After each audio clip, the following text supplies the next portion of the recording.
Hello everyone, this is Nancy from Japan Galaxy. The Justice Department sued casino mogul Steve Wynn on May 17th to force him to register as a lobbyist in connection with his 2017 efforts to obtain a diplomatic favor long sought by Chinese Communist Party. Steve Wynn, friend and informal advisor to Mr. Trump, resigned as chairman and chief executive of weynn Resorts Limited in 2018 after being accused of sexual misconduct toward employees. The lawsuit comes almost a year after the department told Mr. Wynn to register under the Foreign Agents Registration Act.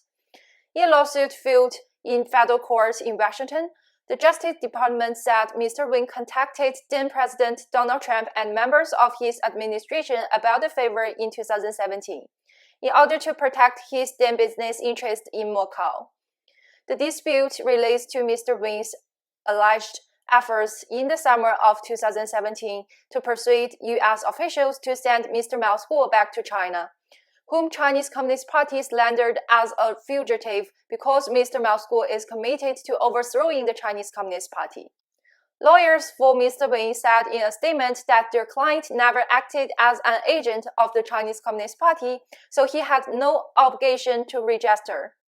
But the reality is, in 2020, two of Mr. Wynn's associates admitted in plea agreements with the Justice Department that in June and July 2017, they had discussed Mr. Mao's school's removal with Mr. Wynn and helped facilitate calls between Mr. Wynn and a CCP official about Chinese Communist Party's desire for Mr. Mao's school's removal from the U.S. One of the associates, Elliot Brody, also admitted that he was with Mr. Wynn on his yacht in August 2017 when Mr. Wynn called Mr. Trump to ask about Mr. Mao's school's status in the U.S. According to the lawsuit, Mr. Wynn discussed Mr. Mao's school with Mr. Trump at a dinner in June 2017, saying CCP officials wanted him returned. After that dinner, Mr. Brody texted a message to Mr. Wynn saying that a CCP official was extremely pleased and said that Xi Jinping appreciates Mr. Wynn's assistance.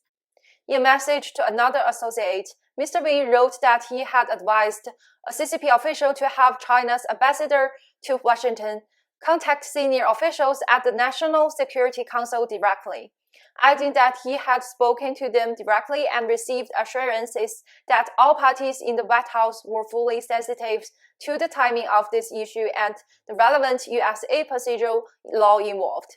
According to the lawsuit, Mr. Wynn said he remains grateful for the privilege of being part of the Macau and People's Republic of China business community. Thank you, Asiya.